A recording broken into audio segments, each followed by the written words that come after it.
Sai Ram, I offer my most humble pranams to the divine lotus feet of our beloved Lord Sri Sathya Sai Baba.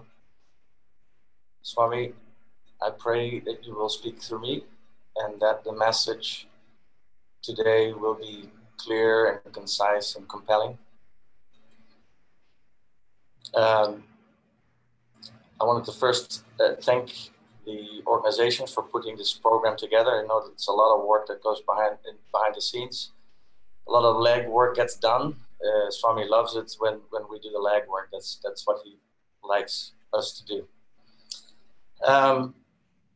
Boy, where do I start? I wanted to start basically with reading the quote that I was given. Swami says, without human values, you cannot deliver the fruits of your learning to society. Therefore, human values must be cultivated. Of these, Satya is the most important. Truth is God. Some people went to Buddha and argued about the existence of God. Buddha told them, all these disputes are a waste of time. Satya, Dharma, and Ahimsa are the same as God. Therefore, worship God as the form of truth first. Speak the truth, practice Dharma, and observe non-violence.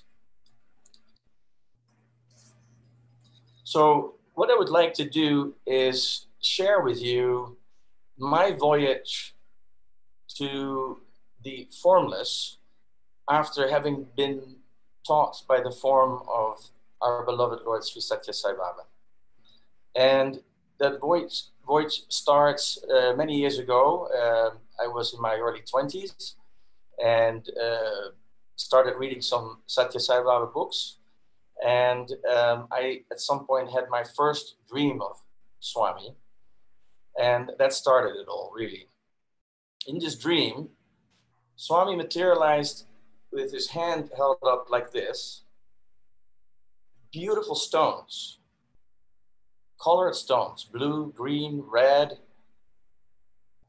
just magnificent, something I'd never seen. A blue I'd never seen before, a red I'd never seen before, a green I'd never seen before, absolutely stunning. And as I saw those stones in that dream, what happened to me next in the dream was as if I was a piece of metal, and the ground was like magnet, and I smashed to the floor and prostrated before him and said, you are God, you are God, you are God. That was my first experience with Swami in a dream. The next experience I had that I'm sharing here with you was also a dream. And in that dream, I asked Swami what it's like to be in heaven. And he stretched out his hand, and when I took hold of his hand, I had an experience that I've never been able to describe.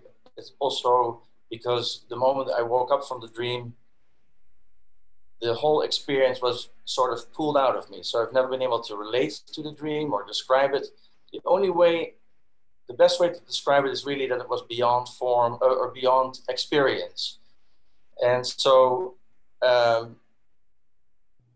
it was something that touched me so deep. I remember that same day driving to the Tustin bookstore and prostrating before Swami at the chair there at the Tustin bookstore. And I was very grateful, of course, for that experience. And the reason I'm sharing this with you is because it's related to experiences that then were given to me during some interviews that we had many years later. So about a decade after I had these dreams, we went with the Hollywood Center to Prasanthi Nilayam, and we were very fortunate to receive a number of interviews there. And in the first interview, we were told the day before we were going to have an interview, so we were able to prepare. I got some new whites. I had some questions written down on a yellow pad. And the moment we started the interview, Swami pointed at me. I was a little bit placed in the back, and he pointed at me and he answered my first question. It was a very private question, and he answered in such a way that nobody really was able to figure out what the question was. But without me asking anything, he answered the question. Obviously, with that, I learned more and more through these experiences the omnipresence, the omnipotence of Sri Sathya Sai Baba, the form of Sri Sathya Sai Baba. Several days later, we had another interview, and let me backtrack. In that same first interview, I sat right next to Swami, and he motioned me to come near. And when I sat right before him, he waved his hand, and out popped this beautiful ring. And after he had materialized it, he said, "Perfect fit," and put it on my finger. And then when I looked at my finger and I looked at the ring, it's the Navaratnam ring with the beautiful colored stones, obviously tied into the dream that I had about a decade earlier. So again, for me, it was such a revealing moment how he played such an important role in my life as the omnipresent, omnipotent, and omniscient Lord, the formless Swami, basically. So in that same interview, he walked around and materialized other things. I was sitting right next to him, and at some point, he went like this, and I was sitting. At the vantage point, I could see it literally coming out of his palm, and there was this necklace coming out as if it had fallen from like 10 stories high with incredible velocity, came out of his hand. So absolutely amazing experience to be witnessing these things. Several days later, Swami granted us another interview. And in that interview, I got a chance to ask him about this dream that I had had, in which I asked Swami what it's like to be in heaven. And it's an experience I shared as our dear sister Victoria Stokes just mentioned that I had shared it at their center. It was a little bit different how I asked. So I'm just going to share that with you about what took place. I asked Swami, I have so many questions. And then he looked at me and he said, "Ask." And so I asked him, "Swami, many years ago, I had this dream, and in that dream, I asked you what it's like to be in heaven." And at that moment, he interrupted me and he asked me the question, "Where is heaven?" Well, I didn't know how to respond to that. I froze, basically. And so he put his hand on my heart and he said, "Heaven is in the head. Heaven is in the heart." And then he proceeded by saying, "Hell is in the head." And also very profound how he narrated this whole experience that basically I had had many years before in a dream. To me, these are illustrations of how God comes in a form, in this case, in the form of Sri Sathya Sai Baba, as a teacher, to then teach us how we need to go to the formless. That's the ultimate goal, Advaita. To love humanity, to serve God in the form of humanity, serving humanity, and to live by the guidelines, the human values of love, truth, peace, right action, and nonviolence, all formless aspects of God. I'm also reminded of an interesting experience that I heard once in the interview room when Swami was asked, "Swami, how do we go to the formless?" And vintage Swami, he replied with a smile and a twinkle in his eye. He said, through the form. And so once again, in this voyage from worshiping God in the form to the formless, he has the perfect answer. I'm going to read a few of his quotes to illustrate further the importance of loving God in the formless. At first, Swami says, name and form are essential. That is the reason why avatars come, so that God can be loved, adored, worshipped, listened to and followed, and finally realized as nameless and formless.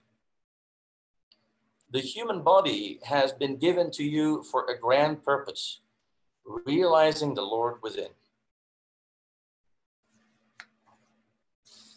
So, how have I applied these teachings in my life? I am currently working in real estate. I'm on the construction sites quite a bit.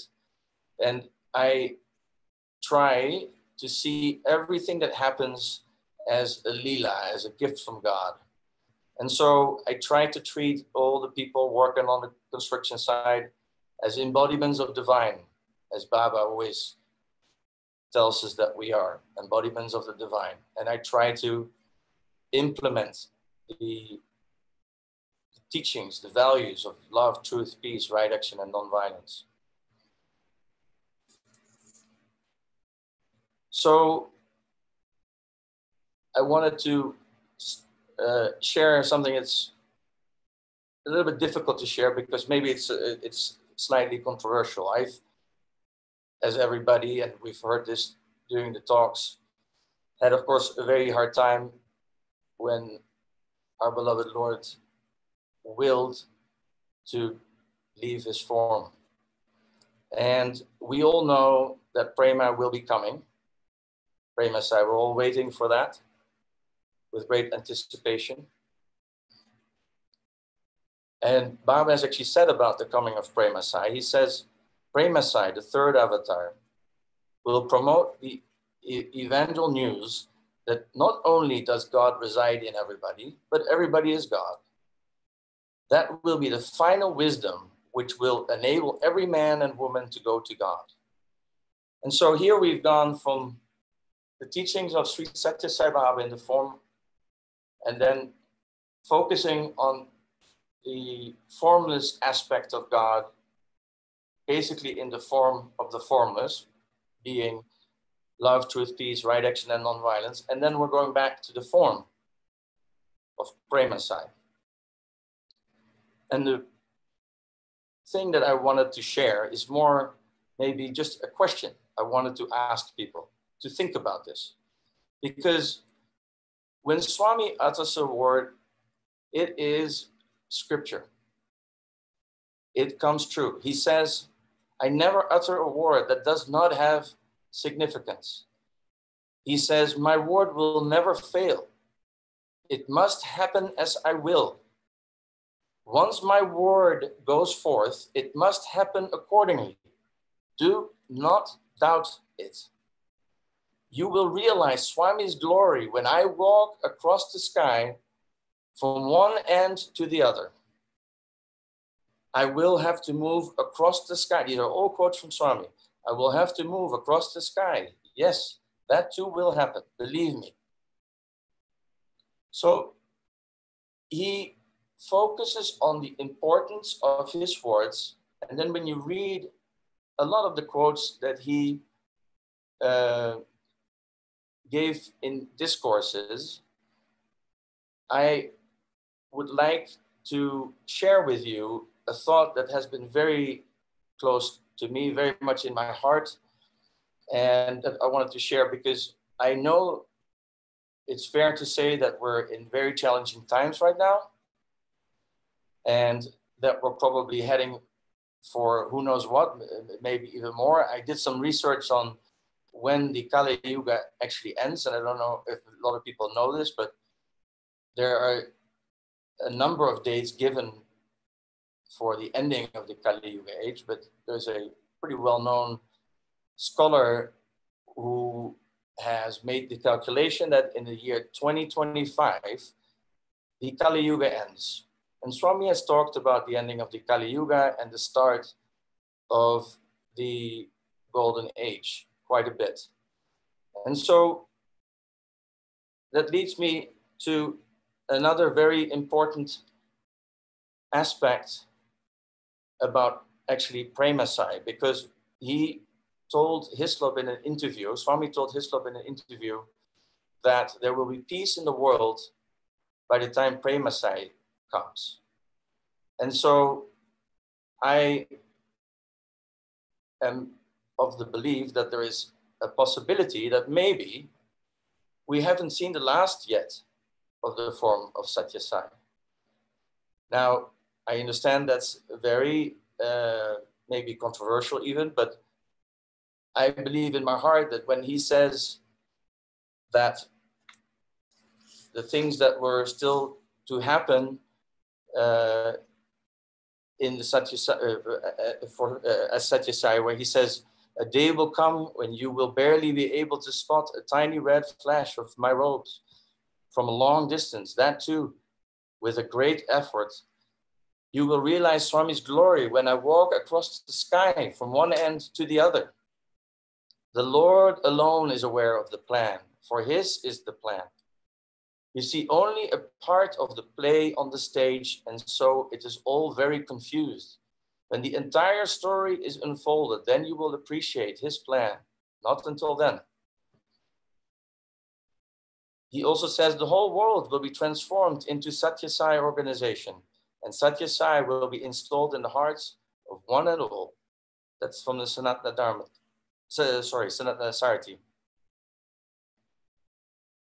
So, at any rate, I don't want to spend too much time on this because it's something that we all need to figure out for ourselves. This hope that I have is more of a possibility thinking, and it makes me so happy to think about that I think about it daily. And it's more based on a rational sort of connecting of the dots than it is to